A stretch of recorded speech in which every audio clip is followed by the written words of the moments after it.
the stable fly is a blood-sucking insect. So it's really mandatory for this insect to be able to feed blood.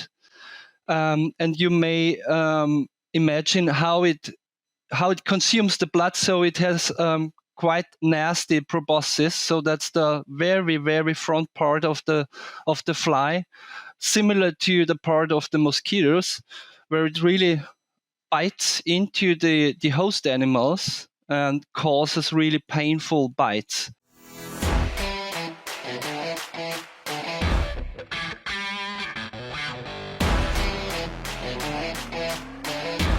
Welcome to the Swine Health Blackbelt Podcast, the latest swine health research digested for you. My name's Dr. Clayton Johnson. I'm the host of the podcast, and joining us in our podcast studios this week is Dr. Lukas Schwarz.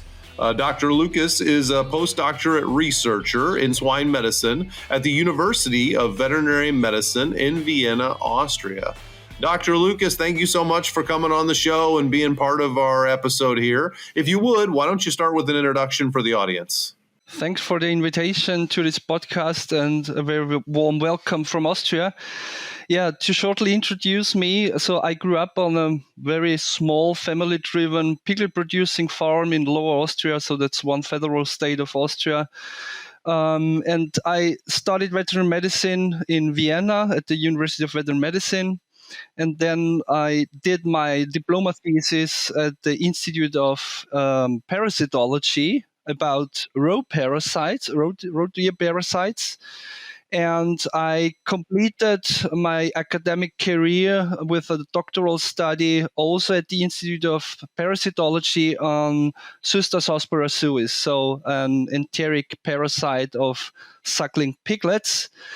And after that, I changed to the clinics for swine in 2013, and from this point on, I'm working at the clinic for swine at the University of Veterinary Medicine in Vienna. And finally, 2019, I did my residency in the European College of Porcine Health Management and successfully passed the certifying examination.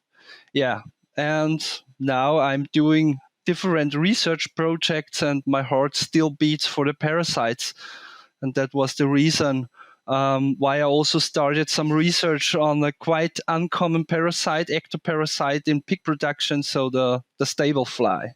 Yeah, I know you mentioned you've done a lot of research on the parasites inside the pig, and now you're working on some critters that live outside the pig. And Lukas, we were chatting before the podcast started. I think you are setting the record for the topic that the host, myself, knows the least about coming into this podcast. So I'm super excited to hear what you have to share about the stable fly.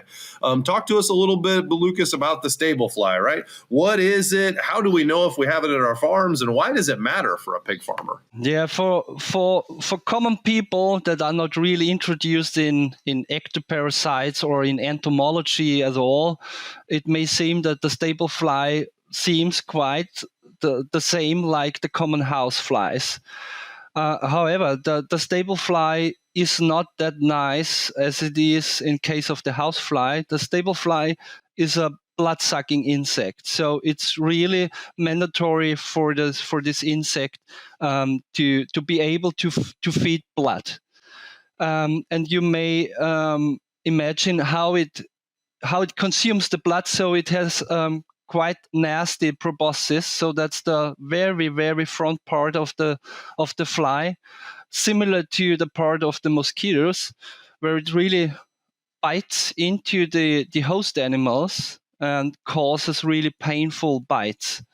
One may have experienced these nasty insects most time in the hot summer time, and in this very humid period, you can find those stable flies also in the environment. It must not necessarily be in the near of any villages or farms where food producing animals are kept. So it's often also found in horse husbandries or in some animal shelters for hobby animal keepers. It's really, really nasty. And this pain may cause really stress to the animals. but not only stress, it also causes some indirect effects. So these indirect effects may be the transmission, for example, of certain pathogens.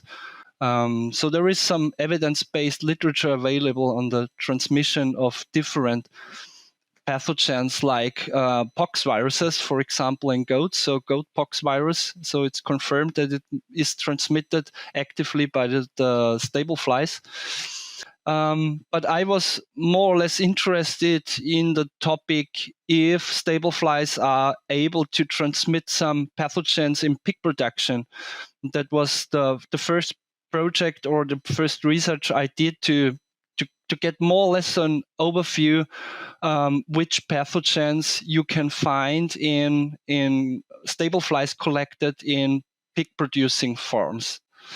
And for this, it was more or less necessary to study the stable fly, to get more information about the stable fly, because there are quite some differences between house flies and stable flies.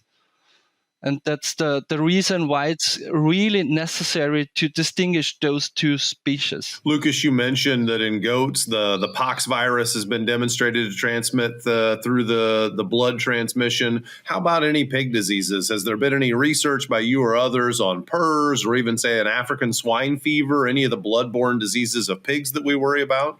Yeah, there is one study available about the possibility of transmitting PRRS. So for PRRS, it was not really confirmed that it's possible, that it is a direct transmission from one bitten animal to the other one. So most probably this is due to a too low viral load that may be found in the proboscis of the stable fly. For other diseases like African swine fever, for example, at Friedrich Löffler's Institute at the Island Reims in Germany, they did some studies on the possibility of transmitting African swine fever. At least under experimental conditions, it was possible when pigs feed stable flies that have sucked viremic blood from a pig. So it was possible to at least transmit it experimentally. So in the field, since now it was not really confirmed. And the other pathogens that at least there is a strong evidence that it really could be to a transmitting factor, the stable fly, is our hemotropic mycoplasma, so Mycoplasma suis and Mycoplasma parvum, and also most probably this is true for this new species, so Mycoplasma candidatus hemosuis, which was recently described. And last but not least, PCV2. So we could find it in the stable flies, where is also a strong hint for a possible transmission between pigs. Salmonella presents significant challenges to pig health and performance and poses food safety risks to humans.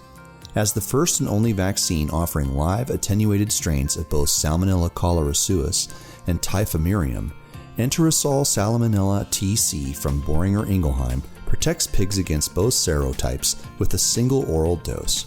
Talk to your Boehringer Ingelheim representative to learn more. Well, in addition to the disease concerns, there's always the concerns about the bites on the hides, especially for pigs that are going to slaughter. You know, the packers don't like that, and oftentimes the producers get a discount on their pigs if they're heavily, bitten up. What about a producer that wants to do something about this, Lukas? Are there control options available for a producer if they have these flies in their barns and they feel like they want to do something about it? Yeah, sure. They have to think about it, and they really have to do something. So one of our last case reports was really a very, very severe outbreak of stable fly in a piglet producing farm, where really in the gestation area there was a massive overpopulation of stable flies, and those sows in the gestation area really had bleeding skin lesions caused by the bites due to stable flies. This is also a very, very important point in regards of animal welfare, and therefore you have to do something. So at least there are some protocols published for so-called integrated pest control, where you really have to take care of the reproduction sites of the insects. And this is a very important point because the stable fly has different reproduction sites compared to the common house flies. So stable flies are really looking for a decomposing organic matter. So plant material, best is straw or hay that is more or less decomposing, or spillover of feed that is decomposing. This is the best matrix and source for the maggots of the stable fly to really grow fast and well. And therefore, you really have to put an eye on the reproduction sites, and you have to really fight against the larvae and the adults. So it's not possible to just fight against the adult flies. So you can use adulticides, and then it's more or less a zero level of adult flies in the stable. But it takes just 2 or 3 days, and this population will be the same as before if you do nothing against the maggots. And that's one key success factor for really fighting against stable flies or dipteric flies in general in pig production. And therefore, you really need to observe your barns. You need to observe the stables, and you have to look where is a possible source of reproduction. Of course, there are some other managemental factors that really contribute quite positively to the control of insects. So that means liquid manure removal after each batch, all in, all out. That guarantees also cleaning and proper cleaning and disinfection may also reduce quite drastically the insect population in our stables. Lucas, obviously there's been African swine fever emerging in many parts of the world. Do you know currently in the EU where there are concerns with African swine fever, are there any mandates for fly control or any additions to, say, a site sanitation protocol that are specific to fly control, stable fly or otherwise, let's just call it insect control, with consideration for the bloodborne transmission of ASF, or no, that's still potentially an area for improvement going forward? Yeah, so for now, there are no rules and there is no necessity to control the insect population in conventional farming systems. Of course, it's more or less not really a secret that there is a strong hint that bloodsucking insects at all contribute to the epidemiological situation of African swine fever, especially in those countries where also free-ranging systems are really popular and you can find quite often.